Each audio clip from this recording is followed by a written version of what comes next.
Welcome everyone to a special session of the Democracy Seminar of the Transregional Center of Democratic Studies at the New School for Social Research.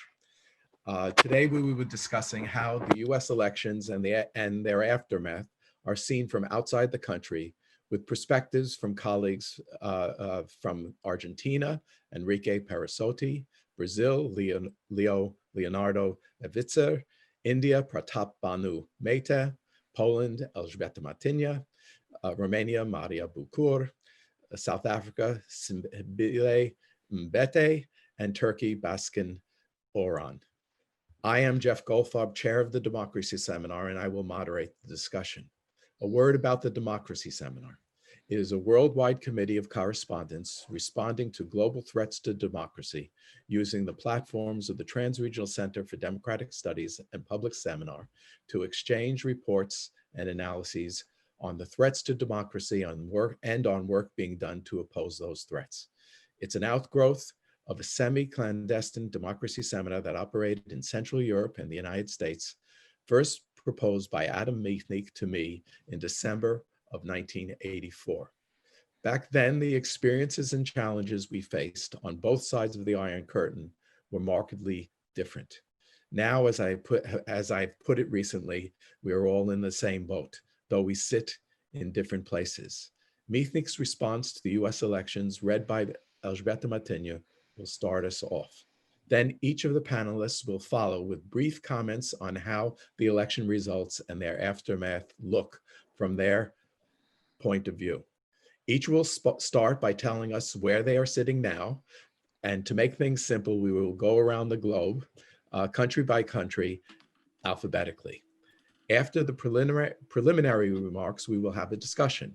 I will bring in audience questions and comments as we proceed. Will we get that image of Michnik? Okay. Let me become for a moment a voice of Adam Michnik, who started a very brief article just immediately after the US election, published in Gazeta Wyborcza. I was asked 3 years ago at a conference in New York what I think about the governments of Kaczynski and Oran, and what about the rule of Trump. I replied teasingly that I was relieved after Trump's victory. Why? The amazed American colleague asked me. That is why, I replied. It turned out that not only Poles have succumbed to poisonous demagogy, this madness, the wave of xenophobia, intolerance, and hypocrisy. And I added that the governments of Kaczynski or Orbán were a disaster for Poland or Hungary, while the role of Trump was a disaster for the world. Twice this year, I waited for the results of the presidential elections with hope and anxiety in Poland and in the United States. These elections were very even, which indicated a drastic division between the two societies. The election result in Poland brought me both sadness and joy. I was saddened by the result, but pleased with the crowds chanting, "We have enough," at Rafał Trzaskowski's rallies.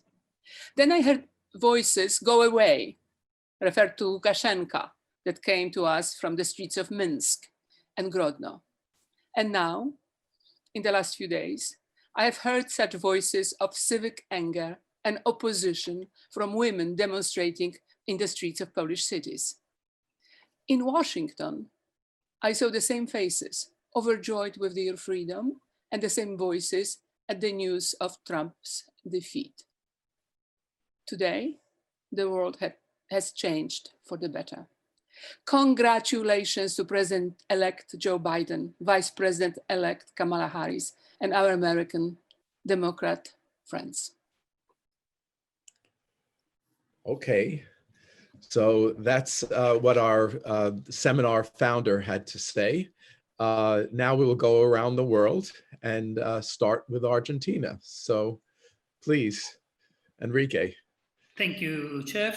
Thanks to the Transregional program and to the Democracy Seminar. It's very nice to be back to the Democracy Seminar. As my Jeff was mentioning, it started as a semi-clandestine network, and I was a graduate student when in the initial years of the democracy seminar, and collaborated with Ferenc Feher, who was then running the seminar, and where democracy was the future, and now we are moved the discussion to the future of democracy. I have a longer presentation that I will try to shorten to the 3 minutes that had been allotted, arguing largely of what TRAD means for the future of democracy, and with a Latin American perspective. And I think that well, Trump is just an episode of a broader and long transformation of the socio-economic, cultural, and political landscape at the US that had leads to the disenfranchisement of sectors of the population. And here I think I resort to one of the earlier theories of populism, an Italian Gino Germani that worked in Argentina, that says that refer to an available mass, or to put it in the contemporary jargon, an accumulation of unmet claims that gives populism a chance. And I think that Germani already called attention to the window of opportunities that the tension, displacements, and exclusions that modernization processes open for populist interventions. While he was writing on the dislocations provoked by the first order modernization problems in Latin America, such as those provoked by industrialization and democratization processes in agrarian and primitive democratic societies, his insights can be extrapolated to the present condition marked by second-order modernization problems generated by a transition from an industrial to a knowledge economy that takes place in a globalized and democratized society. And I think Trump correctly discovered that the Republican Party, but also the American political system more generally, no longer represented the needs and interests of groups who felt left out or victimized by the political establishment. He successfully mobilized them in the primaries, during his presidential campaign, during his tweeting presidency, in the last campaign, and most recently by his encouragement of the Stop the Steal mobilizations. Now, the question that I want to raise is that the 71 million votes that Trump has received in this election suggests that populism as a movement is likely to remain a presence once populism as a government leaves the White House. Trump seems to have cemented a social coalition during his years in government, and while he has lost many of the battles it engaged with the media, civil society, and the courts during his presidential tenure, and he seems to be losing the last one regarding his allegations of fraud, he's still strong enough to keep his political clout as the leader of a populist movement. So the question that I raise, reflecting on the Latin American experiences, will a movimiento trumpista become a key force in the coming years? Has Trump the political will and leadership skills to guide a populist movement, or will such phenomenon lose steam once Trump is out of office? These, I think, are some questions that will condition the future of US democracy in the short term. Trump's refusal to concede and his calls for mobilization, if not effective to cling to power, provide a narrative for the transition of Trumpism from government to movement form. Any electoral defeat is an existential threat to a populist narrative. Instead, the narrative of fraud invents a fictional coup d'etat that illegitimately expels the populist leader from power. If one looks at the Latin American experience, there are numerous examples that confirm that such a transition can still keep the populist coalition alive in a movement form that resists the authoritarian behaviors of what is considered a deep state controlled by elites. If such transition occurs, the American political system will be forced to respond to the destabilizing politics of a civil society-rooted populist movement. I have the feeling that my 3 minutes are over, so I can stop here if that's the case. They are indeed over, and you made really a telling point. And I wonder how it looks like from Brazil, a neighbor of Argentina and a country that has had similar experiences. Leonardo, please. Thank you very much, Jeff. And for me, it's a pleasure to be at the democracy seminar. I sent articles in the past on that in worst moments, the Bolivian coup, the TAR last year. But right now, I think at least we have reasons to believe that there is some correction in terms of path and some hopes for democracy. So my first point is Brazil has been a country with a strong process of democratic construction until at least 2014. We entered a crisis of democracy that, in my view, is much deeper than the US crisis, one of the deepest in the world. We had a presidential impeachment, we have politicization of the judicial system, and we had the election of Jair Bolsonaro, a president who was elected clearly claiming that he wanted to retrieve an authoritarian past, the tradition of an authoritarian regime that existed in Brazil between 1964 and 1985. The Bolsonaro's administration, or the Bolsonaro's government, because he does not administer, he makes ideological points in regard to institutions, democracy. His main points is an attack on key institutions that are in charge of balance of power, particularly the Brazilian Supreme Court.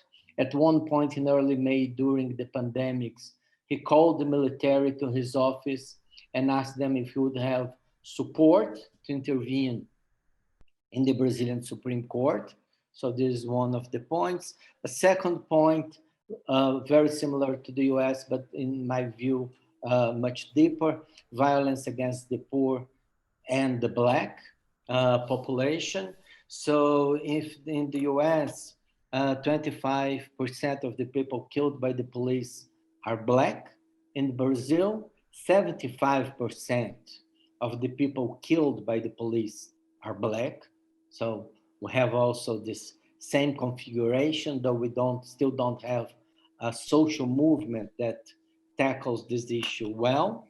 And third, we have an environmental disaster in Brazil. The level of destruction of the Amazon increased. There was a group of scientists who were in charge of controlling the degree of deforestation. They were dismissed from the government, and there was an intervention in the National Institute for Satellite Information that is now controlled by the administration in order to avoid clear information on the destruction of the Amazon forest. So the defeat of Donald Trump is a big setback for Bolsonaro. Bolsonaro clearly has an ideological discourse in relation to China. So he claims that the coronavirus is a Chinese virus. He repeats the Trumpist discourse on that. So he's against mandatory vaccination. He's against social isolation. So the government still did not acknowledge the result of the US election. If I'm right, there are 4 countries that do not recognize the results, 2 in Latin America, Brazil and Mexico, for different reasons, and we can discuss that later. Bolsonaro has 2 fears in relation to the new administration, and this is what's going to be on the political agenda in the near future in the relation between Brazil and the US. The first fear is a new role for international institutions. Though Brazil has been pressured by international institutions in regard to environment, in regard to human rights, in regard to many issues, the US has been always during the Trump administration a supporter of the Brazilian position, though in this regard, international pressure against Brazil did not work. This might change in the near term, and this is one perhaps of the positive outcomes that we can see from the new configuration of power that is emerging today in the US. On the other hand, we have a second issue that's much more problematic.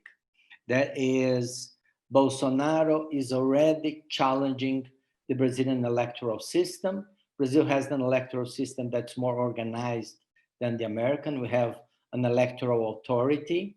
We have electronic vote, and the election result in Brazil emerges after 2 or 3 hours, but Bolsonaro is challenging the system as a whole. We had local elections last Sunday, and he already challenged the results that were not favorable to him.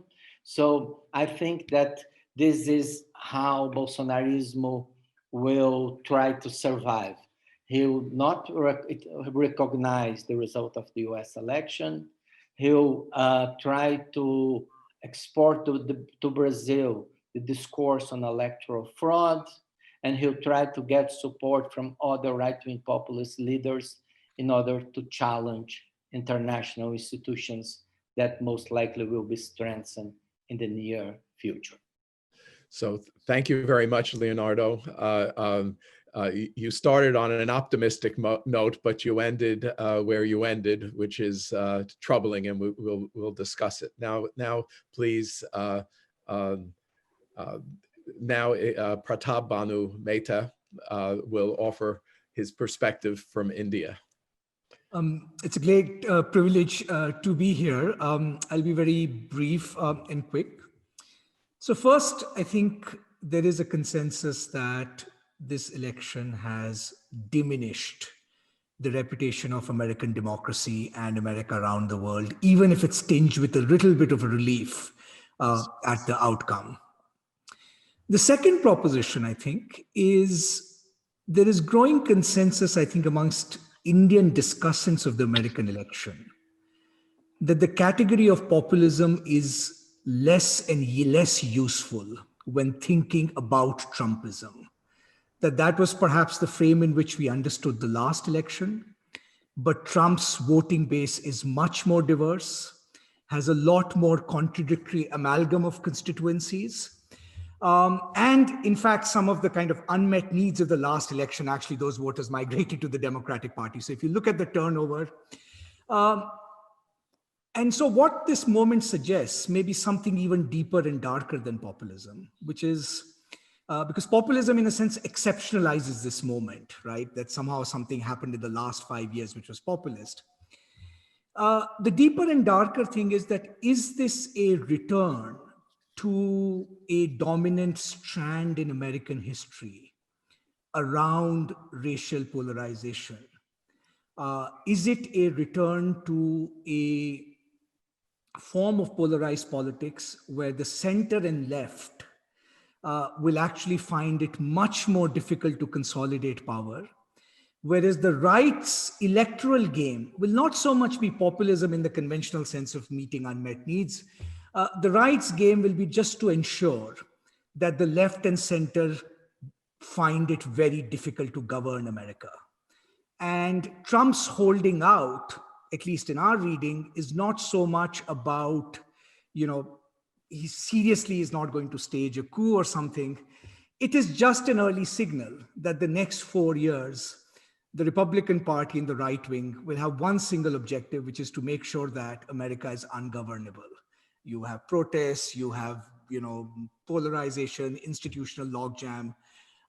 And this is, I think, the biggest worrying, characteristic of that election. And so I think we are beginning to think of this election less in populist terms, more in terms of what the kind of revealed preference of the two different political parties is. One quick word about the international implications of the election. So while there's consensus that Trump had abandoned allies, had created a great deal of uncertainty in the international order, there is a consensus, I think, in India that there is no certainty about what direction American foreign policy is going to take. To be fair to Trump, he abandoned allies, but he did not start too many major new wars. The Democratic Party's rhetoric on China does suggest that there is not going to be the possibility of a reset in Sino-US relations. And that is going to be, in a sense, the defining international relations sort of, issue of our times. There's some relief that America is going to rejoin climate change, the Paris Accord, some conventional multilateral institutions. But will a Biden foreign policy reorient America, right, in ways that do not repeat the mistakes and hubris of liberal internationalism that got us to this point in the first place? Or will it be just a kind of more sophisticated version of Trumpism? That, I think, remains an open question. The final parochial note that in India, I think part of the interest in the election was not just the election of Kamala Harris, but really the rise of Indian Americans as a political constituency and the almost seamless fusing of the kind of two elites, which is very new and different from for India. From that angle, I think they're viewing this election with a lot more joy and equanimity than perhaps the historical undercurrents warrant. Thank you very much, both for the acute analysis and the kind of appreciation of new forms of solidarity. Okay, so now we turn from India to Poland, and Elzbieta Matynia will give us her 3 minutes on how things look from that part of the world. The things are confusing.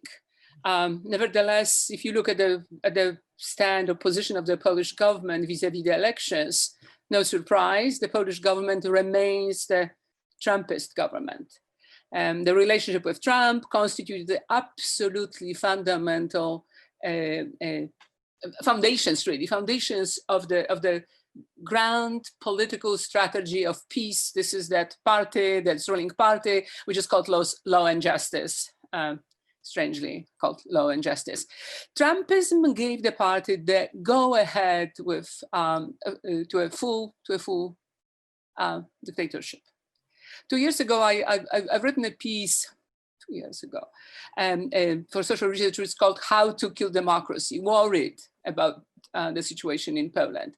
And one of the segments was entitled "Democracy's Conspiracy."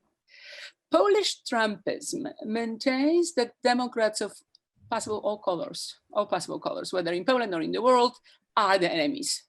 Above all, they are the enemies of law and justice, and of course the supporters, meaning half of the society. That particular version of Trumpism, as many in Poland think, I know, because I talked and I read recently, and I'm sitting here upstate New York, so I'm not in Poland right now, had been buried alive, kind of, after the election. So people think this is gone. Some people think this is gone. But is Trumpist really extinguished? Well, democracy is a conspiracy, and that's an effective dispatch or a message, not just from Poland. The elections are not over yet, says the Polish president. And even if they are going to be over, of course, it's okay who's going to be at the White House.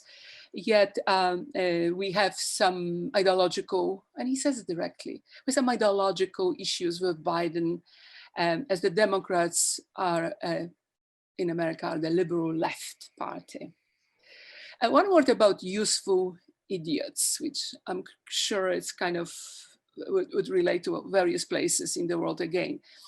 One wonders whether the final chutzpah about Trump, when he challenged the well-established political norms and veto the election results, I wonder whether this final chutzpah did not further embolden the autocratic, in case of Europe, twins, Poland and Hungary, Orban and Kaczynski, autocratic twins from Central Europe.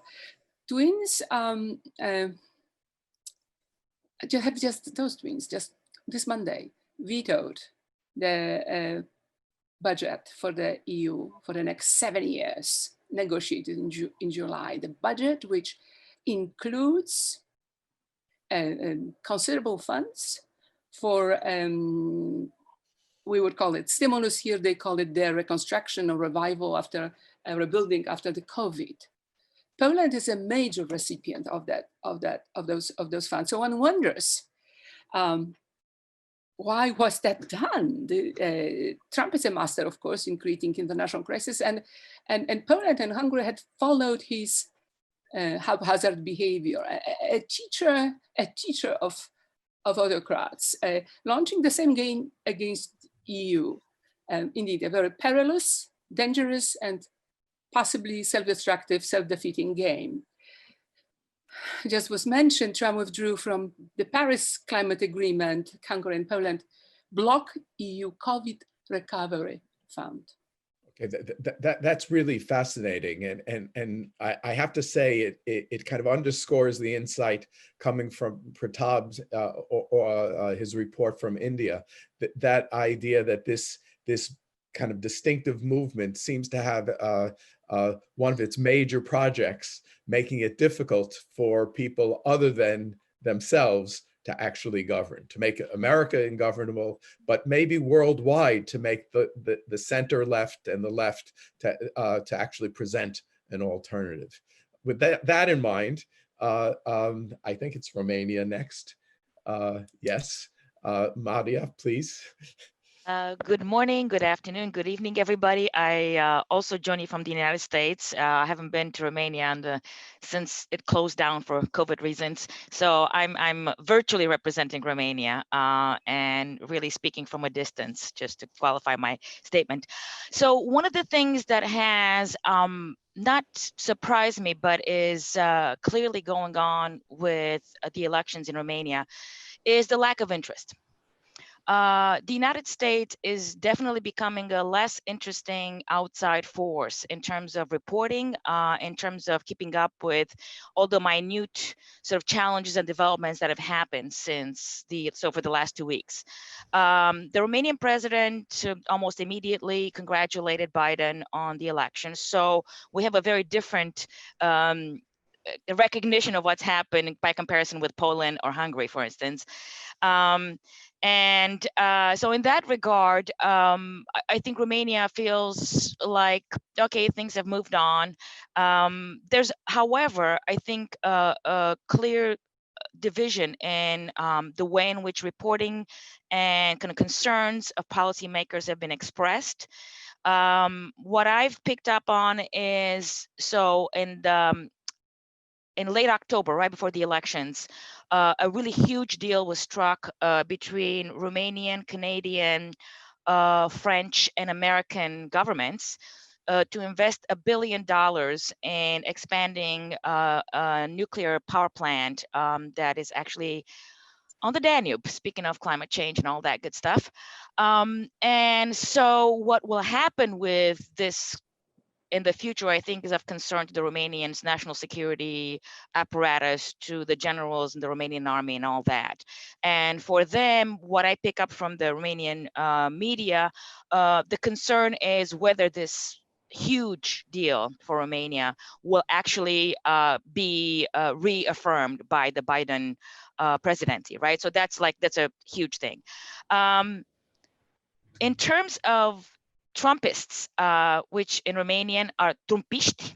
So like we've got all these Latin languages fashioning their own relationship to Trumpists. Some of these supporters are being identified as orcs who are supporting the dark underlords of the new Lord of the Ring saga of American politics. This is like how the discussion is taking place in Romanian media to some extent. But there are people who are very cautious in the way that we just heard from Pratap about the leadership of the United States moving forward in the world. The basically critical observers are saying that really at this point, the role of the United States as a leader is questionable. They are putting all their eggs in the EU basket. And this is a huge move because Romania was pro-American to a greater degree than most of the East European post-communist countries. Romania embraced NATO like it was, you know, bread and butter and not, you know, military apparatus being brought to Romania. That has changed.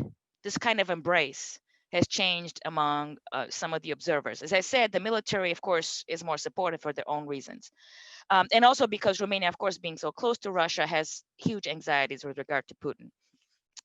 Beyond that, there's some interesting things to talk about with regard to Hunter Biden and Joe Biden and Giuliani. Giuliani and Biden, Hunter, as lawyers represented a guy who was a real estate magnate in Romania who has been convicted of fraud, who is now in London trying to escape extradition back to Romania to deal with this. And guess what? The US Embassy was built on the land that this guy leased to the American government where Joe Biden was vice president.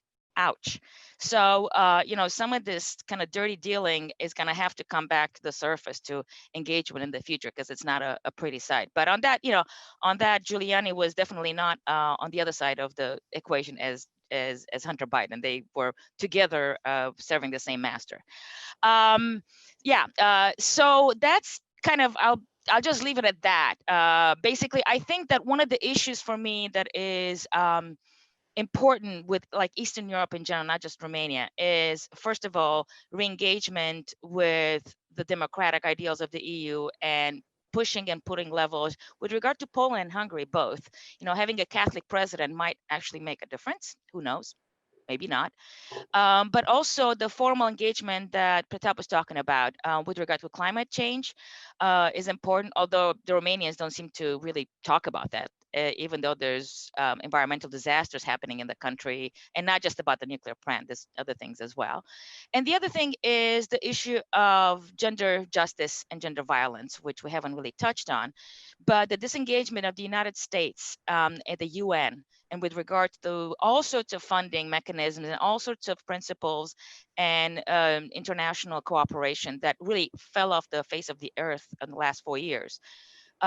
There's a hope for reset. So people who are interested in these issues in Romania are people who are looking towards the Biden-Harris ticket as what will move the discussion towards a more cooperative and thoughtful engagement about discrimination against LGBTQI persons, domestic violence protection, and all sorts of other policy issues that have to do with gender justice. Thank you.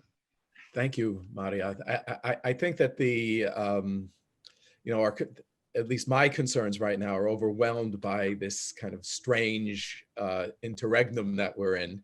But we need to remember actually that there are just very simple positive consequences when it comes to issues of gender justice, racial justice, human rights, and questions of the environment. And we can't lose sight of that promise of this present moment.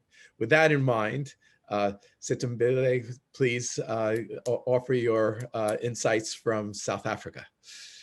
Who tells me that she's been teaching a lot, talking a lot about the parallels between what's going on in the United States and what's going on in South Africa of late.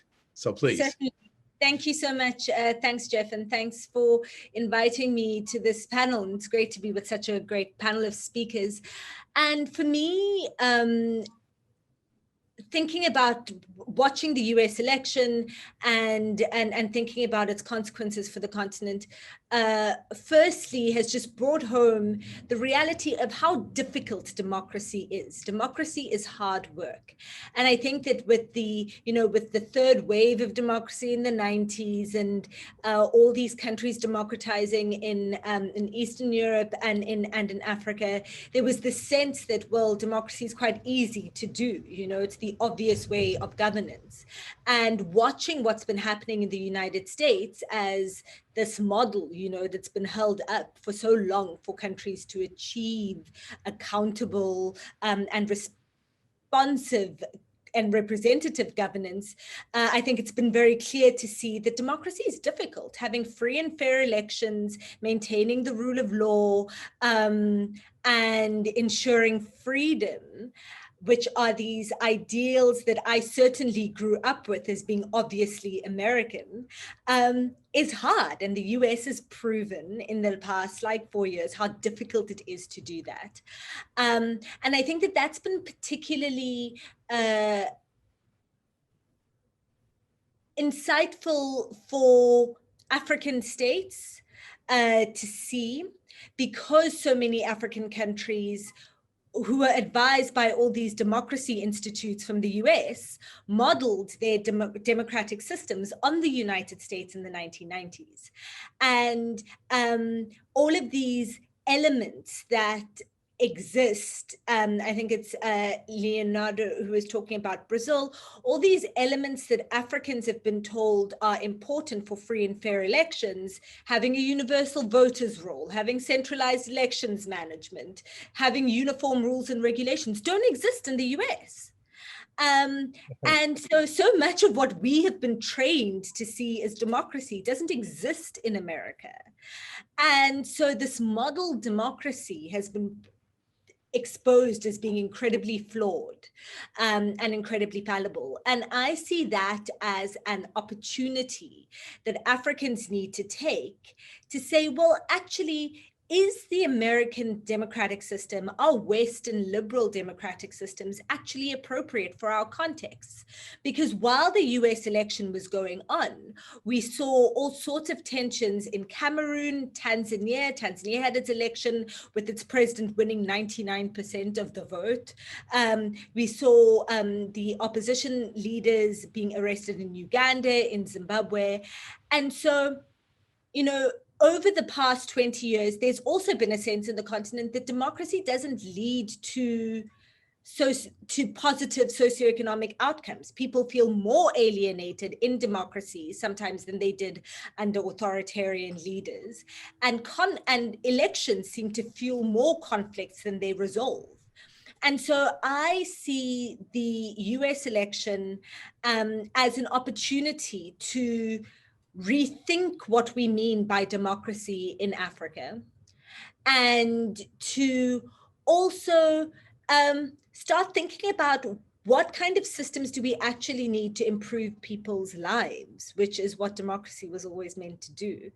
And so as Joe Biden has won, the South African president had a call with him last night, which he tweeted about today. And I think that for South Africa, it's been a very positive thing for Joe Biden to win this election. I do think that we're now starting the hard work of defining democracy and good governance as separate from the United States model. So we need to decouple democracy and good governance from the United States. Very, very interesting. And of course, I think the election results also make it so that we in America have to rethink what it means to have democracy in America. That's one of our big challenges right now. Baskin, will you offer your insights from Turkey? Yes, thank you, Jeff. I am especially concerned with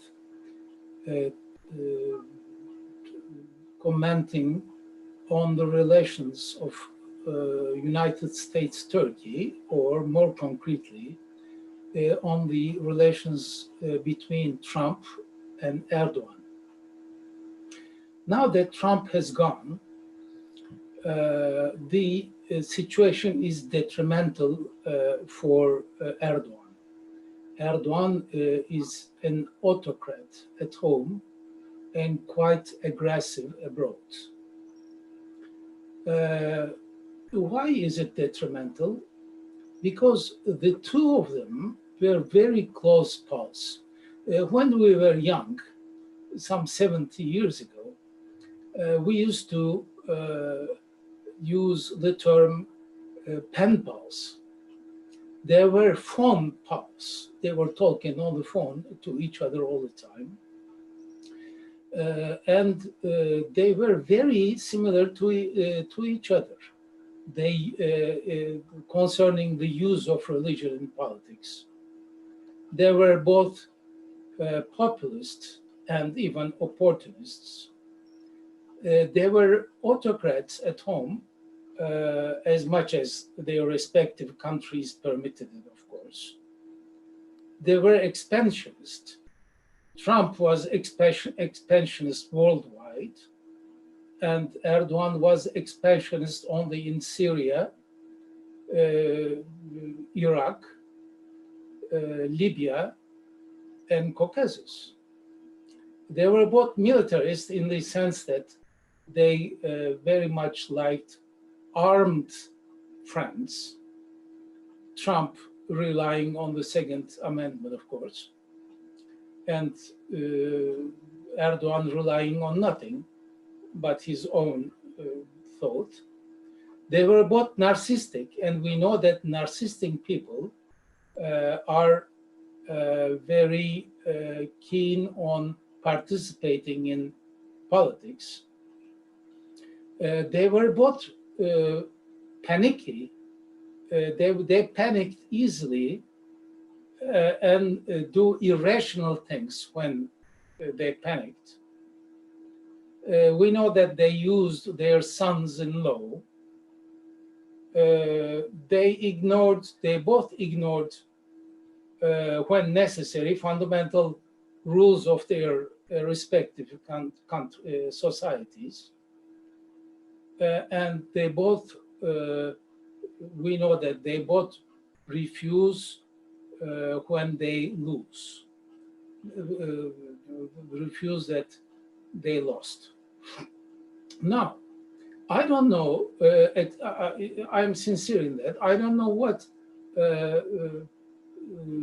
Erdogan gave to Trump, but I know and we know that Trump contributed a lot to Erdogan, to the survival of Erdogan. Not only concerning withdrawal of US troops from Syria to make way to Erdogan's military, but especially in obstructing the Halk Bank case in US courts. Do you remember the Halk Bank case in US courts? I do. Just to explain in a few words, Halk Bank is a state bank in Turkey, and it is presumed that, I'm being polite, presumed that this bank has been dealing with money laundering and bribery and Iranian affairs. Therefore, when Trump lost the election, I come back to the expression detrimental. This has been detrimental for Erdogan. And 5 days ago, Erdogan declared that, mark you, without the opposition asking for it, Erdogan declared that it would reform the Turkish political society. This is unbelievable. This is unbelievable in many ways, but it would take the whole night if I try to explain it. Therefore, I will not do it. I will just say that when Trump lost, Erdogan lost a lot. Okay, so I think that that negative appraisal, or that note that Trump's loss has weakened Erdogan, weakened an authoritarian. I think that that's actually a question that we have to ask. Does the defeat of Trump weaken authoritarians around the world? Is that the case? Or and next to that, there's the issue of that comes out of all of our discussions. Does the effects of Trump and Trumpism on American democracy and its weakening of democracy weaken democracy around the world? I think that's a terrain that for our discussion. So I will now ask the panelists whether you have any questions for each other. Maybe before I do, I will note that one of the Democracy Seminar co-conveners, Jeff Isaac, asked a question. Now I'm trying to find it. Did he declare it answered? He did declare it answered, but really, oh, maybe Pratap answered him individually. But there is the issue about the exceptional nature of the American system, and it's whether how do you see the antique qualities of American democracy? How do you judge that now that it's so clearly relevant, and what does that have to do with the relationship between Democrats around the world with Democrats in the United States? If any of you have a comment on that. Okay, so Leonardo and then Elzbieta. No, just 2 points. Brazil also has a federal system. We have an electoral authority since the 30s, and we have electoral courts. So if there are challenges to the elections in Brazil, they don't go through normal courts. They go through electoral courts according to the rules of the elections. But at least 2 comments that I would make is, one, even if the US does not move to an electoral authority, it has to acknowledge that election needs national coordination. Yeah, so the fact that the rules for voting by mail are different in every one of the states. For us, still, given all that, my view is that the US election went relatively well. Many more things could have gone wrong. Yeah, absolutely.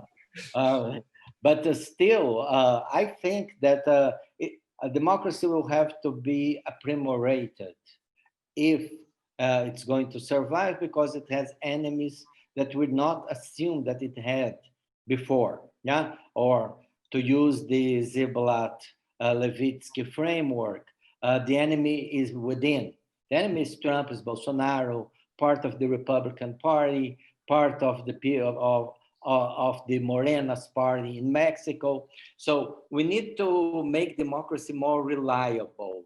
I think that this is an international agenda that I would pose from the perspective of Brazil, because the fact that the US elections being challenged by Trump also makes the Brazilian election challenged by many actors here.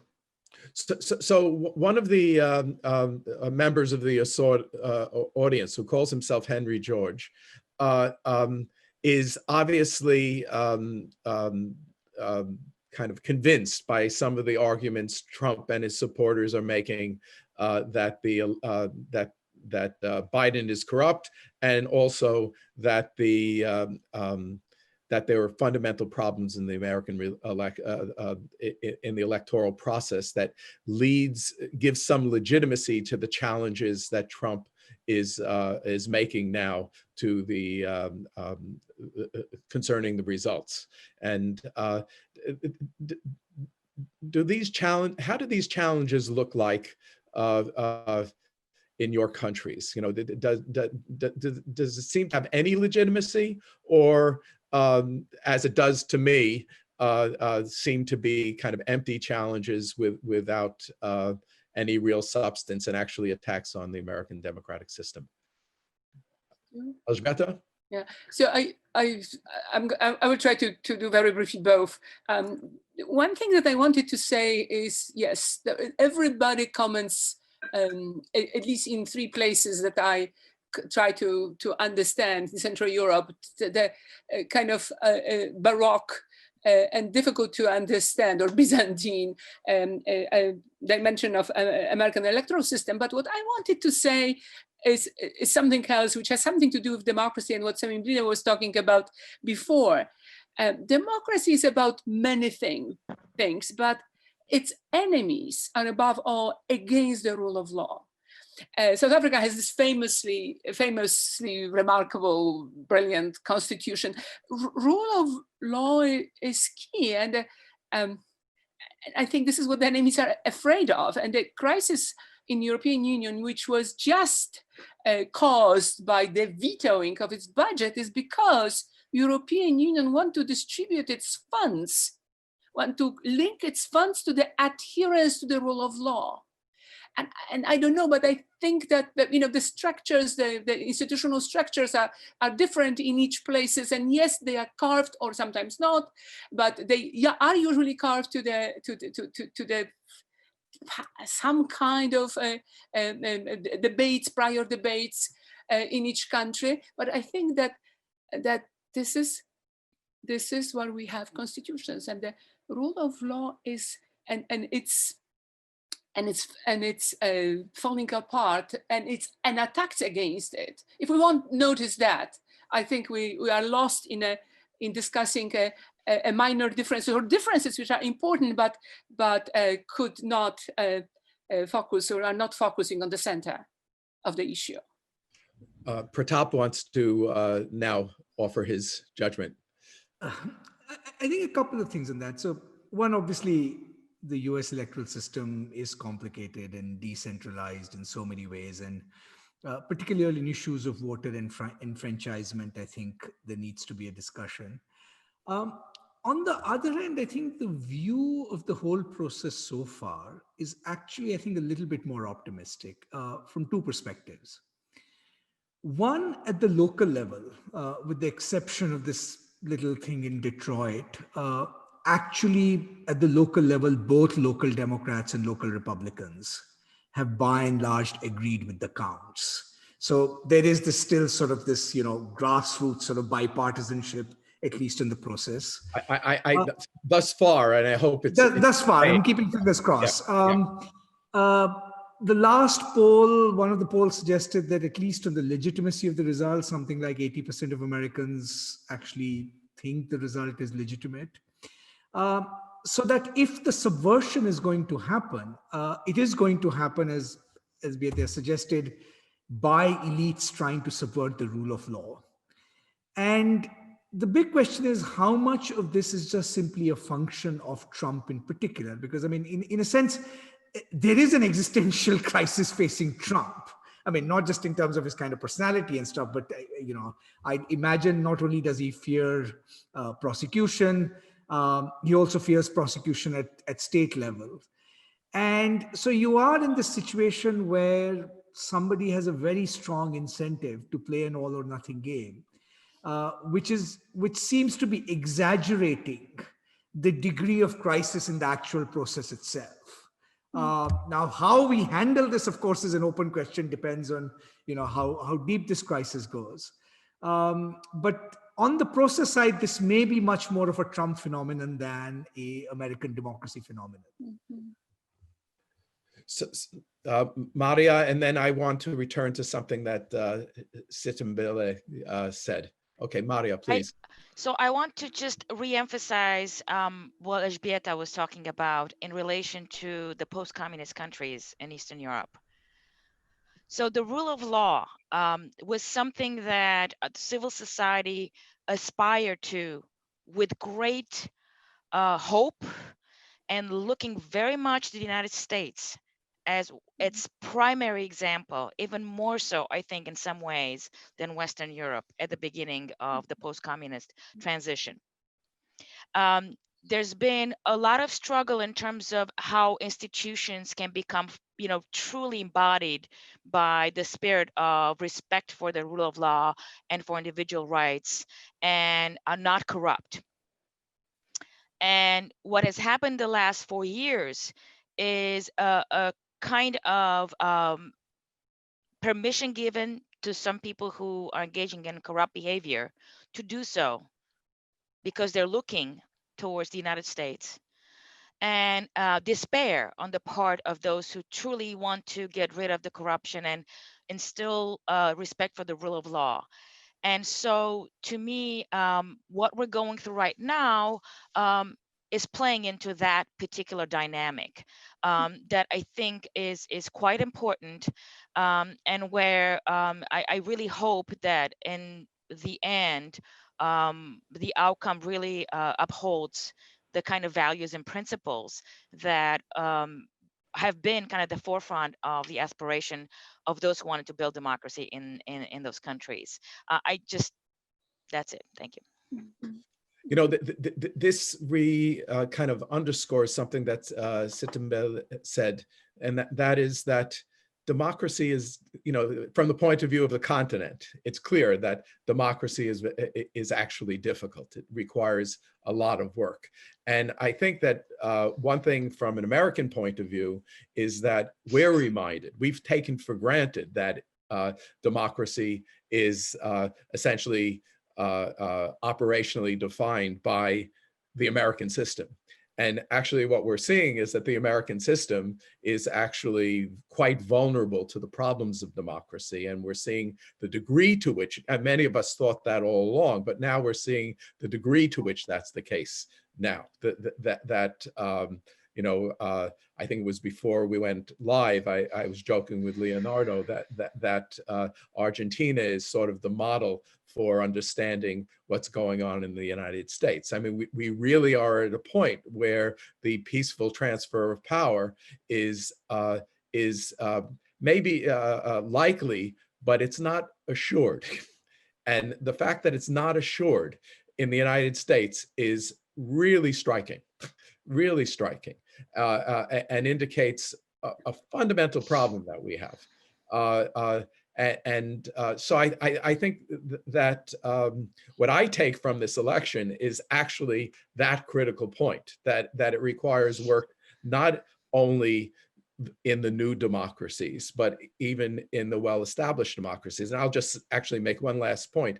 Our system, the American system, is an 18th century system. And as an 18th century system, it was remarkably democratic. And now it's remarkably antique. And we're suffering from that, its ancientness. We're suffering from vestiges of highly anti-democratic components of the system that haven't been enacted, but are now being enacted. So that Trump even is proposing that state delegations to the Electoral College actually vote for him even when he lost the popular vote. So this, most Americans didn't even know that was possible, and now it's not only possible, but it's being acted upon. Our vulnerability is for all to see, but it is the vulnerability of democracy more generally. Yes. Yeah, I just wanted to build on that and also say that, we've been speaking for decades about voter suppression of Black voters in the United States. Yes. And you've seen that take center stage, I think, in this election. You saw it in 2018, and I think you've certainly seen it now, around what happens when people can vote, when people are allowed to vote, or when people, survive the hardship and stick it out for 12, 13 hours, those lines of people queuing up to vote in the US, they were posted all over South African Twitter, because we haven't seen lines like that since the 1994 election. Right. It's relatively pretty easy to vote in South Africa, Our election in 2019 was difficult in some rural areas because they were the worst storms that had been seen in like 5 years. So it's incredible that it can be so difficult for certain demographics to vote in the United States, and that's deliberate. That's and that's designed into the system. And I think that all of those have been issues in the US system for a long time, but I think that they since the very beginning, I have to say, since the very beginning. Yeah, exactly. And so they became very obvious for everyone to see. And then just the second thing on Maria's point around corruption. I mean, when I was a university student 20 years ago, I learned that corruption is the use of public funds for personal gain. Donald Trump is the definition of that. And this normalization of using the system for personal gain, I think is going to be incredibly difficult for the US to recover from. Being from South Africa, where we had a president who, in Jacob Zuma, who was incredibly corrupt, you take a long time to recover from that. And I don't think that Americans are quite prepared for how long it's going to take to rebuild the institutions that have been destroyed under Donald Trump. The State Department in its own, with the way in which diplomats have been purged. And I mean, it's going to take a very long time to get over this presidency. And I think that that's the next shock that Americans are going to need to deal with. Yes. I mean, I think there's the question of whether even there is a will to do it. It raises the issue on that point, both corruption and the the transparency that there are weaknesses on our democracy that are being acted upon right now. There is the issue of like, what do we do to resolve that problem? Should Donald Trump be prosecuted? What are the dangers of prosecuting a political figure if it appears as if it's politically inspired? One of the nearly half of the American population voted for this man, and they obviously found his actions acceptable. Will this be, if he is prosecuted, will it be a war of one part of this of the polity upon the other? These are, I mean, this whole, there's the issue of truth and reconciliation.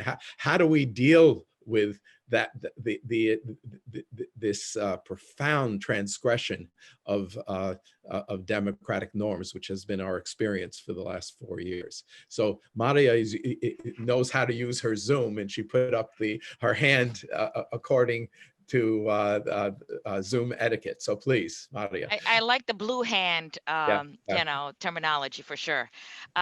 So, in this case, I think that maybe the United States can learn from Eastern Europe. And I'm going to bring back Romania and, in fact, Giuliani's involvement and the anti-corruption struggle in Romania. So Kădușa Kövesi, who now serves as a special prosecutor for the European Union, having been appointed directly by the people in Brussels to address special issues of corruption. So it's like she's the first of her kind, right?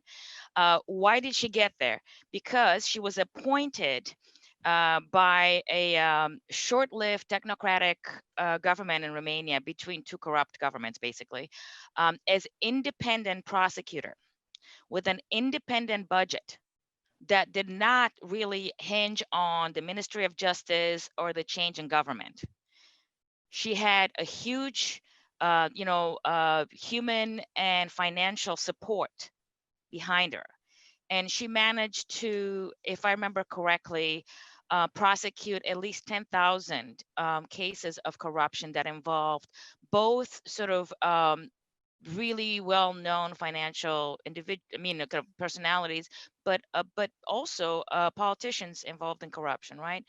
This is the woman who then Giuliani, when he came to Romania a couple of years ago to Trump's horn, said that she should be fired because she was abusing her power in prosecuting these people, right? This is what we're talking about.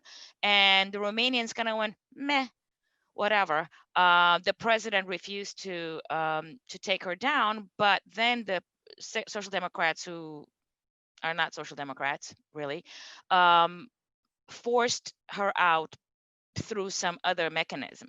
And in the end, she was, recognized as having been abused herself in the way that the government dealt with her. And she was, any kind of guilt that they said that she had was expunged from the record. So, I mean, there's ways to do this. Instead of having the DOJ, do what William Barr is doing now, which is to hijack it for personal reasons, you can set up an independent commission that deals with these things in a way that is somehow separated, having a kind of a firewall between it and the DOJ. I don't recall that we've ever had anything like that, but, there's no time like the present. Well, to some extent, the federal nature of our legal system actually gets to that. So some things are going on in New York City having to do with Trump that is not connected to the central government, and Trump has been shielded from prosecution because he's president, but he will no longer be. So that there are aspects of the American system that address this, but there still is the question.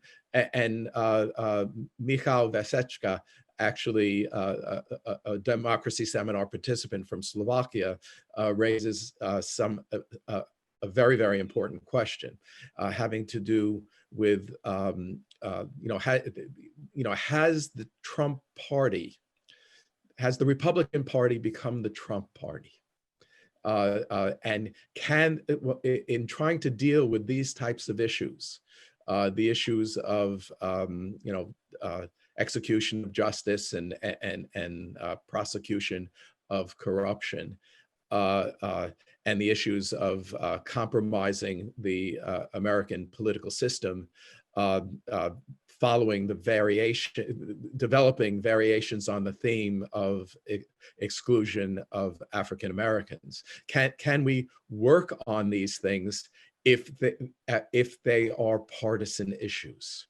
If one party wants to proceed with it, but the other party, there are, the competition. Of course, this is again one of the problems that we don't have a parliamentary system. But we have these two big coalition blocks, and now one of them is under the the authority and the power of Donald Trump, and he's doing everything he can in these weeks to actually solidify that. So are we capable, of actually dealing, I'm expressing my fears now. I fear that we're not capable of actually addressing these pressing issues exactly because of the point that Michal made, that the Republican Party is so is compromised. It's not a legitimate conservative party any longer. How do we proceed without? There's the issue that Pratap raised. Can the center left act under the shadows of Trumpism? And then there's also the issue, is there a viable conservative alternative now in American society? And I fear that's a profound problem. I have a feeling I'm talking too much. So Elzbieta, please. So I'm listening to that, and I yesterday I was talking about, there is a friend of ours, and this is partially to respond to Michał's question too, in Warsaw, a writer and a very astute thinker. His name is, his pseudonym is David Warszawski, his name is Kostek Gebert. He analyzed the whole, looking very carefully. He lived in the United States for a long time. He analyzed the situation, and I think we kind of will agree with him and with his observation that America won a battle, but not the war. And this is not, the Biden's president is not going to be simply a third term of Obama's, a third term of Obama's presidency. So it wasn't, America was not defeated, but what it won is minimal. And then the question is how to manage the war. And I like to make sure that we take the violence out of this equation. And there was a lot of, Maria spoke about how Romania was trying to deal with it. And I have to say, I'm sure it was successful in Romania. And I know very great difficulties that South Africa is going through last several years through the corruption issues. But I still am very nervous about calling up or giving extraordinary power to one person who's not elected, and it's a special commissar, maybe some special commissions, but I think there are other ways, or maybe they should be parallel ways of engaging people in a non-partisan way, if possible. We need to think, and I think we need to think about new forms and new genres of how can we talk to each other, new genres of conversations, new forms of conversations. And it has to be some kind of an outside moderator. We have to try to overcome mistrust, and minimally even. There will be always sides, and there will be parties. There may not be always parties, but there will be always sides. But we have to kind of agree on what we cherish together and leave those. So I'm thinking about it and I'm not even sure whether this is a role of sociologists, political scientists, writers. But there is something about making us talk again. And okay. Yeah, no, that's a huge challenge, actually, how to establish that outside looking in, going out and back. And maybe part of it is actually to speak to colleagues from outside the country to get insights. So with that in mind, Pratap wanted to speak on this issue. I just wanted to make two small points. I mean, just building on all the wonderful things that have been said. I think, so if you look at the global crisis of democracy, and I think the US was a big kind of exemplar of it, I think two things stand out in that, right? One is there's a particular role, the kind of information orders that we have created in our civil societies that played in this. I mean, of course, Jeffrey knows this better than anyone else. Not just the rise of social media, but the nexus between capital ownership and news media ownership, certainly an extraordinary issue in Indian democracy. Many would argue, actually, arguably the central thing corrupting it. And there will have to be some rethinking about what is, in a sense, the appropriate form of this kind of information order that actually serves democratic purposes and not subvert it. I have no particular suggestions to offer here, but I do think this is a very important global conversation. The second point, I think, is that, and this is where I think the liberals and left, I think, over the last 25, 30 years, I mean, we've all sort of become kind of creatures of the Warren Court. I mean, nice independent commissions, courts, regulatory bodies. I mean, this was the revolution we tried to bring about the last 20, 30 years. And what we did in the process was we forgot the actual work of politics, right? Yes. Which is the actual work of politics is, which is where the right has had an advantage, certainly in a country like India, where their grassroots mobilizational capacity, civil society organizations, voluntary associations, they far outnumber now the left and center. I mean, the actual work of politics. And I think the one hopeful story from this election in the US, if you want to take a silver lining, is, if 4 years ago at the beginning of the Trump wave, somebody had said Arizona and Georgia, the Democrats actually had a good chance there. We probably would have sort of, wondered about that. And there is some evidence that actually a lot of grassroots organizing of the very, very old-fashioned kind, right, did open up new political spaces and new political coalitions, right? And so in that sense, the actual hard work of politics, not just an over-reliance on elite institutions that depoliticize everything, I think is going to be quite important for the defense of democracy. Yeah. So, Sithembile, you are shaking your head in agreement. Do you want to voice the agreement? Yeah, yes, I just wanted to say, and I found interesting that Pratap said those kind of old-fashioned ways of political mobilizing. And, for someone of my generation, we never grew up with that kind of, well, I did in South Africa for some time, but then, that was quickly lost once democratization came in 1994. And that old, that what we now call old school, organizing, mobilizing, building constituencies is really novel to people of my generation and younger, because we haven't grown up with it. And I think that that's proven to be incredibly powerful in harnessing people's political energy and imagination, especially against these kind of monolithic kind of tech organizations and these big institutions that seem so difficult to challenge. And I think certainly what you saw with Black Lives Matter earlier this year, and all of these different movements that you see keep building are about this reharnessing or this rediscovery of organizing as an important political force. And I think that is going to be important to watch for under the Biden administration, because does the Biden administration nurture that, or does it seek to suppress it?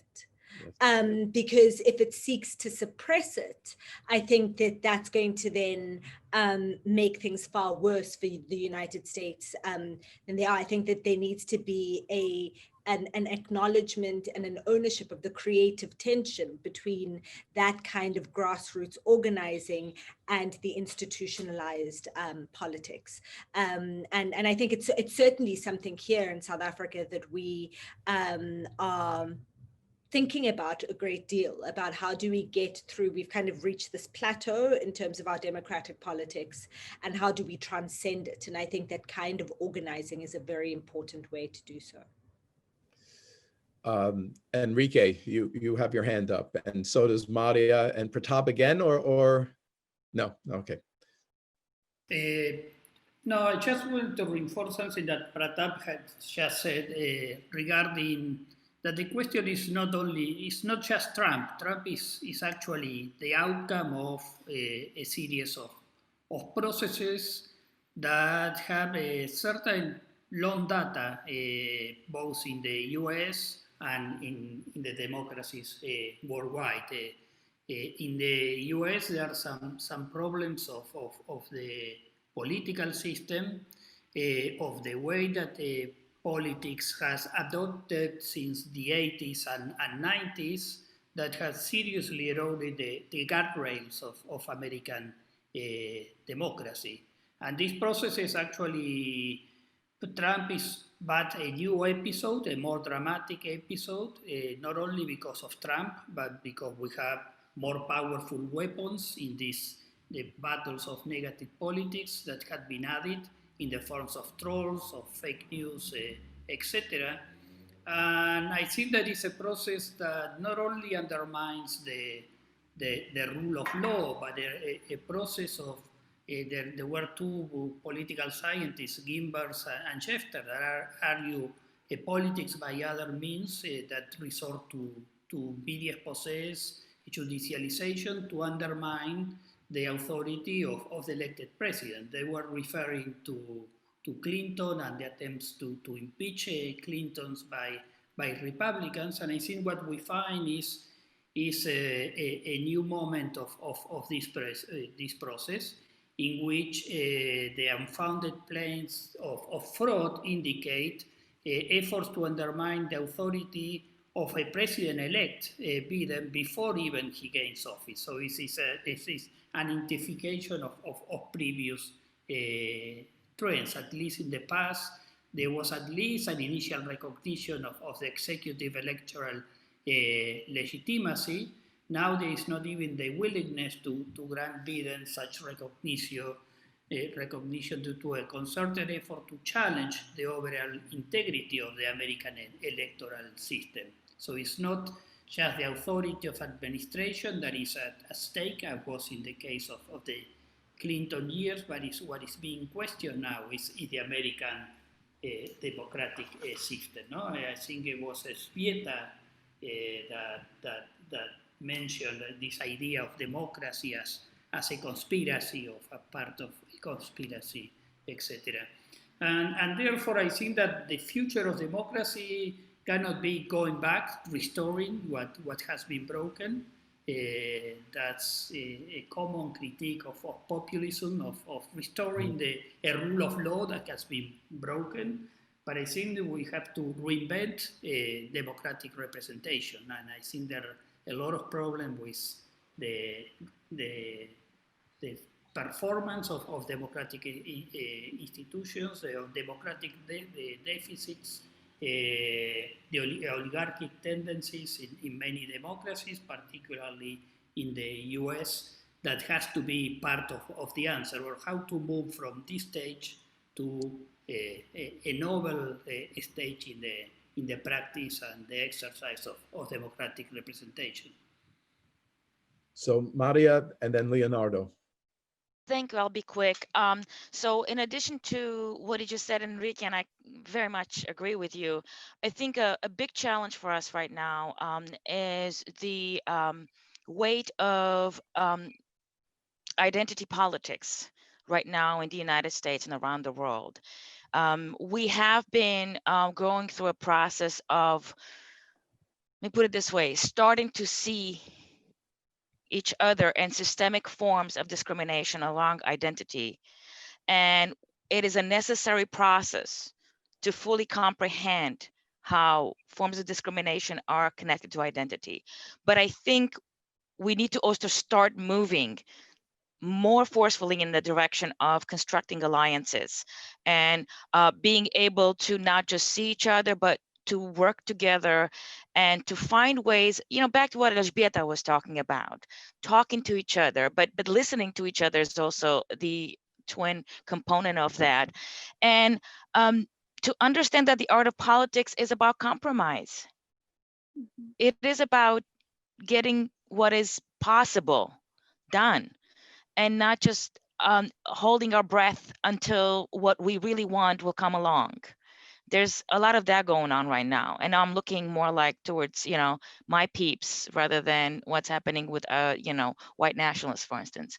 But I think all these things are truly necessary to be able to, as, Pratap was talking about, overcome the weaknesses of the left, because that's part of the issue there is bringing us down as opposed to lifting each other up with a way of, engaging with differences and with these systemic problems, and recognizing the problems that we ourselves have created in that process, but really trying to make an effort to move beyond just seeing and recognizing. Leonardo. Also, just a very brief point. I fully agree with Enrique's point that there is not going back. But I think that the issue is even deeper than that. We need to reconstruct or to deepen democracy, knowing that we'll have to deal all the time with anti-democratic actors. I think that the moment where all the political players could be considered virtuous political actors, and that democracy was the system that everyone would agree is the best and play by the rules. I think that we're beyond that point, at least for the near term. So Trump, Bolsonaro, those who want to attack democracy, they are going to be with us for some time. And if we don't go ahead with democratizing democracy, I think that they will have a second shot in the near future.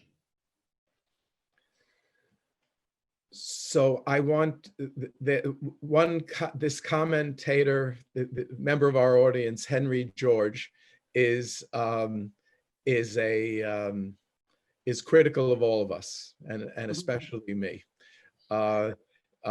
He asks, for example, he poses a question to me. I think invoking the views of establishment Republicans, most of which not only hate Trump, but voted for Biden in order to get rid of Trump on election integrity, is circular. Of course, election officials will say they carried out the election process fine. We need independent audit of ballots and voter registers to prove election integrity, not the personal views of conflicted individuals. And there are a number of other questions that he posed to me and to all of us as well. So I read his question as a question from a Trump supporter who thinks that indeed the challenge to the election, the challenges that Trump is now raising concerning the integrity of the elections are sound. And I ask you, since there are, maybe not 70 million people who hold similar views, but among those 70 million, many people hold similar views. So what do we say to the supporters of Bolsonaro, who of Trump, etc.? How do we get? Do we just marginalize them, or how do we take them seriously, but actually still stay committed to democracy as we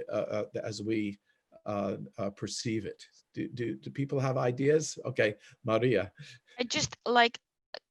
I don't have anything else to say other than two related things. The same ballots that are being contested are ballots that have brought to Congress congresspersons and senators who have been confirmed by all.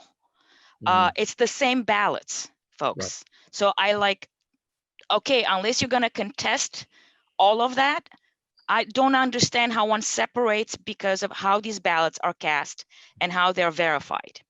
Two, in a lot of these states, which have been led by Republican governors, and where the appointed officials overseeing the recounts are also Republicans, we are hearing from them that they're being bullied by members of the Senate into not counting legal ballots. I'm really concerned with that. And if those people are saying that the ballots were counted right, and we've heard from the 50 states and from Republicans and Democrats, it is not a conspiracy, dear folks. I'm not sure what else to say about it. But let me just be very clear. There's been teams of lawyers who have said, we don't want to be involved with this anymore. I wonder why. Could it be because there's no merit to it? That's what they said. Okay, more people are getting on board now who are political, opportunists who want to make a name, but even they're not sticking around. There's a running, kind of set of issues here that I think do not have anything to do with the actual ballots. Yeah. Look, I obviously agree with you. Does anyone else want to speak to that? Elzbieta, go ahead. Yeah. So for me, the most dramatic, the biggest drama that emerged out of this elections here, but one that one can notice in various places of the world, are those strengthened or further endured or enduring divisions. And I'm looking at where are those places that we can learn from, and is this a way of turning it so dramatically around? And we were here in the election, so we didn't have time to watch it because we were looking, you know, we had our own drama. But what had happened in Poland in the last 3 weeks, when a large chunk of society turned out not against the government, but against the institution, the most powerful institutions, which in a way control the government, the political culture, the social culture in the country, and the way people live. This is Catholic Church. Guys, this is unprecedented in the country which is so deeply Catholic. Young people who did not vote in the elections have actually mobilized itself. Sithembile. This is, and they went on the street and trying to free themselves from existing straitjackets of polite language. They began to use incredibly dirty words in Polish, directed to the church. Get out of here. And I won't use this word because, and I'm just thinking that perhaps we can look at that as a possibility. And I'm a little bit afraid that this is a generational question. But Sithembile also mentioned that, you know, there's this new way or new hunger of people who do not want to live in that mess and in that disaster, in the midst of this disaster. And they mobilize themselves imaginatively by being constantly on the streets in the time of the COVID, which is kind of difficult and problematic. But so I would like to suggest that maybe we should look at we should reconvene at some point, not too long from now, and pick up those situations which, you know, in America we have Black Lives Matter, when hurt was so bad that it erupted and suddenly began to change the conversation. This is how people learn why the other are hurting, because they are on the streets and not necessarily because they are listening to the radio and television, because those are bubbles, right? So is it possible to look separately at Belarus, to look, I'm curious what's going on and how things are being reshaped and reconfigured in other parts of the world. Like Brazil. Brazil seemed like such a perfect example of the same what's going up north, right? So can we look at that as a possible kind of nodes of or pods of hope?